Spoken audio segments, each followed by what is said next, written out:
Lo confieso, la noche en que descubrí la verdad sobre mi esposo empezó con un sonido tan inocente que jamás habría imaginado, que me arrancaría la respiración. Fue solo un clic, el de un mensaje entrando en su teléfono mientras él dormía profundamente a mi lado, ajeno a que ese pequeño destello en la pantalla estaba a punto de desmoronar todo lo que yo creía conocer. Antes de llegar a ese punto, claro, hubo señales, pero en ese momento yo prefería cerrar los ojos. No quería ver cómo él llegaba más tarde de lo habitual por culpa del tráfico, cómo escondía su sonrisa cuando miraba el móvil, cómo su perfume había cambiado sin que yo le preguntara nada. Creía que así porque admitir mis sospechas significaba admitir que tal vez ya no era suficiente para él. Pero una mujer siempre siente el frío de la distancia mucho antes, incluso cuando él aún la abraza. Todo comenzó una tarde cualquiera en la oficina. Yo había decidido sorprenderlo con una cena improvisada, como cuando éramos más jóvenes. Preparé su plato favorito, puse música suave, me arreglé como él solía pedir y esperé. Y esperé. Y esperé. Cuando por fin escribió, horas después, el mensaje era tan corto que casi dolía: reunión. Llego tarde. Algo en mí se encogió. No por el retraso, sino por la frialdad. Esa frialdad que aparece solo cuando el corazón anda distraído en otra parte. Desde aquel día, mi mente empezó a fabricar teorías que yo misma intentaba destruir. Pero siempre había algo. Un respiro que no encajaba. Un olor desconocido. Una sonrisa escondida.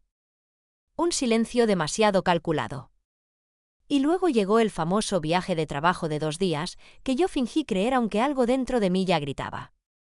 Esa misma noche decidí hacer algo que jamás pensé que sería capaz de hacer: ponerlo a prueba. No un test de esos que se ven en internet, no uno real, propio, diseñado por mí, nacido de mi dolor. Le dije que me habían cambiado los turnos, que también estaría fuera esos días. Fingí una llamada de última hora. Él no sospechó nada, de hecho, pareció aliviado. Eso me atravesó el pecho como un cuchillo. Una parte de mí esperaba que dijera que mala suerte, quería vernos. Pero no. Solo respondió: ok, entonces nos vemos cuando volvamos. Ni una sonrisa triste. Ni una queja. Nada. Y así empezó todo.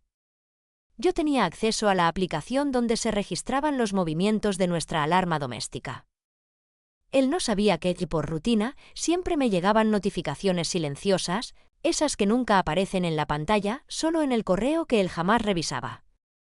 El primer día de su viaje, la alarma se desactivó a las 7:14. Yo estaba en un hotel a 30 minutos de casa, observando ese correo como si fuera una sentencia. A esa hora, según él, debería estar en una cena de equipo. Pero la puerta de nuestra casa se abrió. Mi casa. Nuestra casa.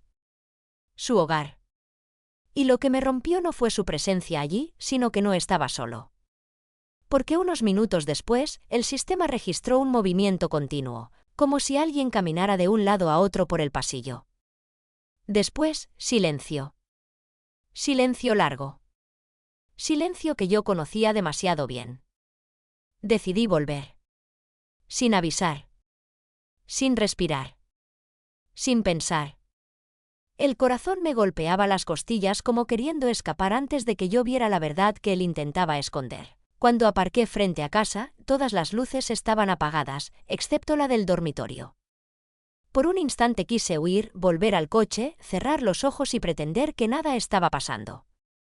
Pero mis piernas me llevaron hasta la puerta como si tuvieran voluntad propia. Mis manos temblaban cuando introduje la llave. Y al abrir, lo primero que escuché fue una risa. Una risa femenina. Una risa tan suave y tan familiar que me heló la sangre. Y ahí fue cuando el mundo dejó de girar, la reconocí antes incluso de entrar al pasillo. Esa risa. Dios mío, esa risa había estado en mi vida durante años. Era la risa de alguien con quien yo había compartido secretos, noches enteras de conversación, lágrimas, celebraciones, confesiones. La risa de la única persona a la que yo jamás habría considerado una amenaza. Mi mejor amiga. O al menos, eso creía hasta ese instante. Sentí que las piernas me fallaban, como si de pronto el piso se hubiera vuelto blando, inestable, traicionero. Aspiré una bocanada de aire que no alcanzó a llenarme los pulmones. Y avancé. Cada paso hacia el dormitorio sonaba en mis oídos como un golpe, como un eco que marcaba el final de algo que yo aún no quería aceptar. Cuando llegué a la puerta entreabierta, solo pude quedarme quieta, paralizada, mirando la luz que escapaba por la rendija. Mi mente gritaba abre, pero mi corazón lloraba no lo hagas. Finalmente, empujé la puerta. Pero lo que vi no fue lo que esperaba. No estaban desnudos. No estaban besándose. No estaban abrazados en la cama, aunque la tensión en la habitación era tan densa que se podía cortar con un cuchillo. Ahí estaba él, mi esposo, sentado en el borde de la cama, inclinado hacia adelante, la cabeza entre las manos. Y junto a él, a menos de 1 metro, estaba ella. Mi mejor amiga. Mi confidente. Con el pelo suelto, la respiración acelerada, las mejillas rojas, pero completamente vestida. Y él también. Ninguno dijo una palabra. La primera en reaccionar fui yo. Y ni siquiera fui capaz de gritar. Lo único que salió de mi boca fue un susurro quebrado, ¿qué es esto? Ella se levantó de un salto, como si la hubieran electrocutado. No es lo que piensas, dijo, y fue tan cliché, tan insultante, tan estúpidamente repetido en todas las historias de infidelidad, que sentí náuseas. Él levantó la mirada. Sus ojos estaban rojos. Llorosos. Angustiados. Y por un segundo pensé que tal vez la traición no era lo que parecía. Pero ese pensamiento me provocó todavía más rabia. Explíquenme entonces, dije, intentando mantenerme firme aunque mi voz temblaba. Explíquenme por qué están aquí. ¿Por qué están solos? ¿Por qué activaron la alarma? ¿Por qué están en mi casa mientras yo supuestamente estoy de viaje? Él abrió la boca, pero no salió ningún sonido. Y fue ella quien habló. Y lo que dijo fue como una puñalada. Yo lo llamé, confesó, bajando la mirada. Fui yo quien lo buscó. Me quedé helada. Sentí el corazón detenerse un segundo. ¿Tú? Ella asintió, tragando saliva. Necesitaba hablar con él. Necesitaba contarle algo. Entonces él se levantó finalmente, como si por fin hubiera decidido enfrentar la verdad. No hemos hecho nada, dijo, y pese a lo mucho que quería no creerle, en sus ojos había algo que nunca antes había visto, miedo. ¿Miedo de perderme? ¿O miedo de otra cosa? ¿Entonces qué? Pregunté casi gritando. ¿Qué es tan urgente que tenía que ser aquí, a solas, de noche, con la puerta cerrada? Ella dio un paso hacia mí, pero levanté la mano para que no se acercara. No quería oler su perfume. No quería ver de cerca esa cara que tantas veces me había consolado. Es sobre tu esposo, dijo. Me quedé inmóvil. ¿Qué? Ella respiró hondo, preparándose para soltar algo que, según su gesto, llevaba tiempo cargando. Él no te ha sido infiel conmigo. Una pausa. Larga. Asfixiante. Pero sí con alguien más. El silencio que siguió me perforó el pecho. Y lo peor fue que él no lo negó. No dio un paso hacia mí. No intentó defenderse. Solo cerró los ojos. Y ahí entendí que mi mejor amiga no era la amante, sino la portadora de la verdad. Sentí que me ardía todo el cuerpo. La traición tenía un sabor amargo, pero saber que ella sabía antes que yo. Eso era peor. ¿Quién? Pregunté. Mi voz sonaba como si no fuera mía. Ella titubeó, y él bajó la mirada. Ninguno quería hablar. ¿Quién? Insistí. Fue entonces que ella murmuró un nombre que jamás habría esperado. Un nombre que destrozó la poca estabilidad que quedaba en mi mundo. Tu hermana. El silencio después de esa palabra fue tan brutal que me dejó sin aire. Mi hermana. Mi propia hermana. La persona en la que más confiaba después de él. La persona a la que yo había defendido toda la vida, incluso cuando todo el mundo le decía que era irresponsable, impulsiva, egoísta. No puede ser, dije, pero ya lo sabía. Había señales. Pequeñas, ocultas, esas que una prefiere ignorar para no enfrentarse a la verdad. Mi hermana siempre lo había admirado demasiado. Siempre hacía comentarios que me incomodaban. Siempre estaba demasiado disponible para él. Fue un error, dijo él finalmente. Con la voz rota. No significó nada. Cerré los ojos. Sentí que me mareaba. Y entonces ella añadió algo más. Algo que cambió por completo la dirección de la historia. Tu hermana no fue la única. Y ahí empezó el verdadero derrumbe. Cuando escuché esas palabras, sentí que el suelo desaparecía bajo mis pies. No fue el dolor lo que me derrumbó, sino la certeza inmediata de que mi vida entera había estado construida sobre mentiras tan bien disfrazadas que yo, en mi ingenuidad, jamás había cuestionado.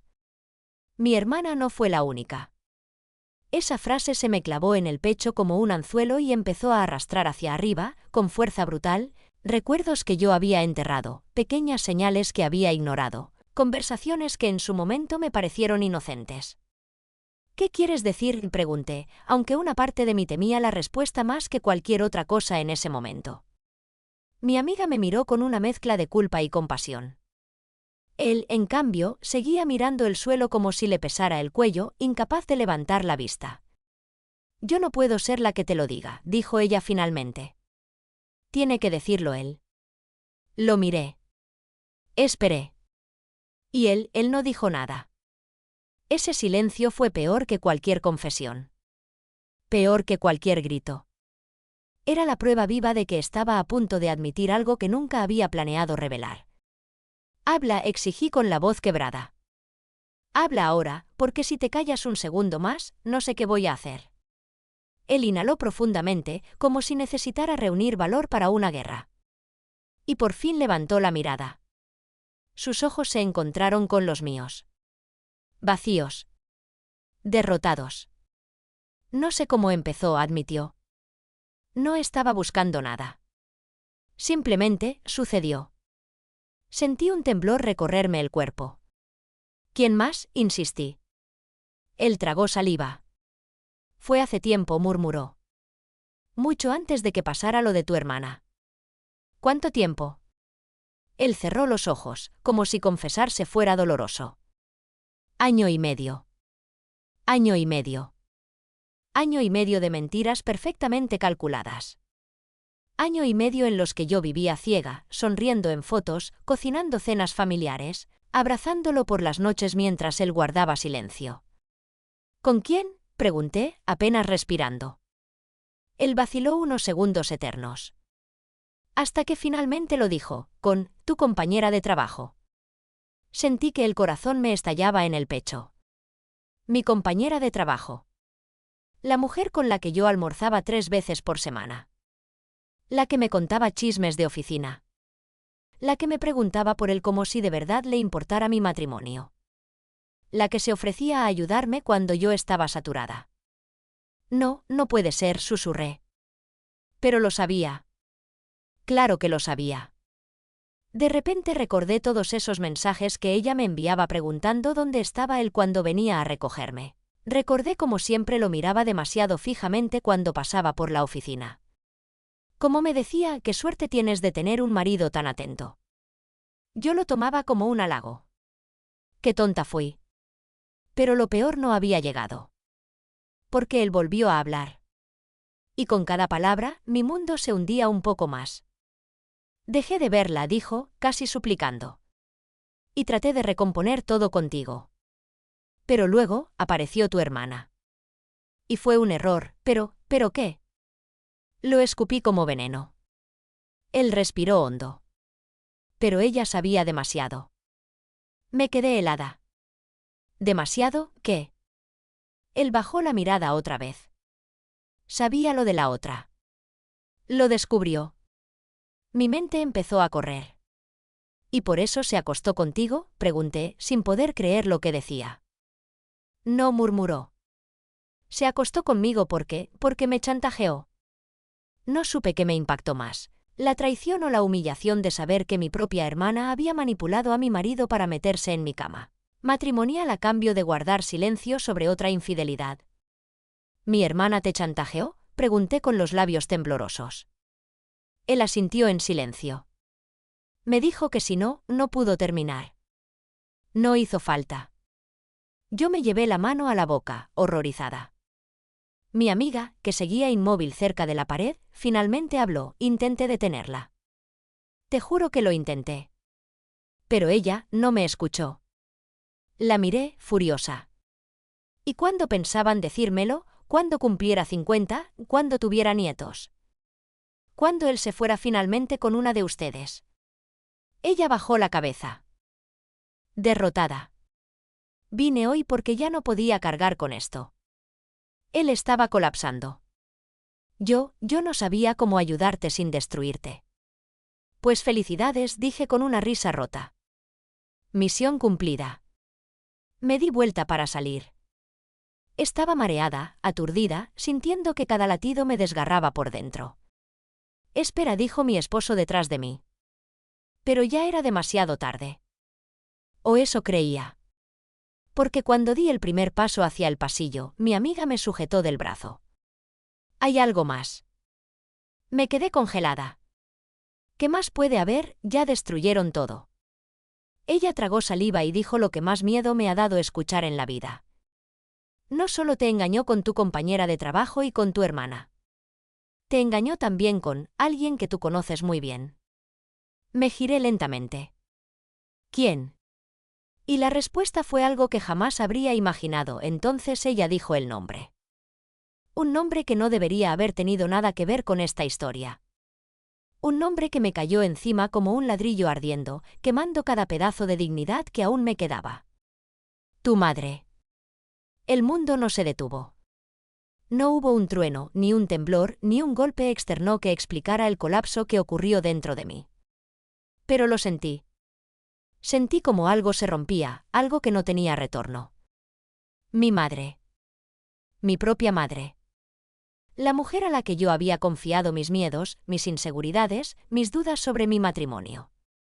La mujer que siempre me decía, hija, cuídalo. Los hombres buenos son difíciles de encontrar. Y ahora entendía por qué parecía saber exactamente qué decir. No era consejo. Era culpa. La de ella. Estás mintiendo, dije sin voz. No. No puede ser. Mi amiga negó lentamente. No estoy mintiendo. Ella misma me lo confesó cuando la enfrenté. Me dijo que había sido hace años, poco después de que ustedes se casaran. Que había sido un error, un momento de debilidad. Que nadie debía saberlo. Yo no podía respirar. Literalmente. Mi garganta se cerró, mis manos se helaron. Me apoyé en la pared para no caer al piso. Él se acercó, como si quisiera ayudarme, pero yo levanté la mano en un gesto automático. No me toques. Él retrocedió. Y por primera vez lo vi como realmente era, un cobarde. Un hombre débil, capaz de arrastrarse por cualquier sombra con tal de no enfrentar sus errores. Un hombre que había destrozado 3 relaciones familiares solo por no saber decir no. Lo miré directamente a los ojos. ¿Es cierto? Él no respondió. Y su silencio fue la confirmación más brutal. ¿Cómo pudiste? Mi grito resonó en las paredes. ¿Cómo pudiste tocar a mi madre, a mi madre? Él empezó a llorar. Lágrimas gruesas, desesperadas. Pero ya no tenían ningún poder sobre mí. Fue antes de que supiera lo que significaba perderte, dijo entre sollozos. Fue un error. Ella estaba triste, yo estaba confundido, todo se salió de control. No te atrevas, escupí. No te atrevas a justificarlo. Y entonces algo dentro de mí se apagó. Como si de pronto dejara de existir amor, esperanza, miedo, todo. Solo quedó una calma extraña, como la superficie de un lago en plena tormenta. ¿Sabes qué?, dije, respirando por primera vez en minutos. Ya no me importa. No quiero saber más. No quiero escuchar excusas. No quiero entender nada. Caminé hacia la puerta. Ni él ni mi amiga me siguieron. En ese silencio comprendí que había terminado. No solo mi matrimonio. También mi familia. Mi confianza. Mi pasado entero. Justo cuando agarré la manija, él dijo la última frase. La frase que, irónicamente, fue lo único sincero que salió de su boca esa noche. Pensé que nunca lo descubrirías. No me di vuelta. No dije nada. Solo abrí la puerta, salí y la cerré detrás de mí. Y mientras caminaba hacia la oscuridad de la calle, entendí algo: a veces la verdad no es una revelación. Es un incendio. Uno que no deja nada en pie. Ahora dime tú,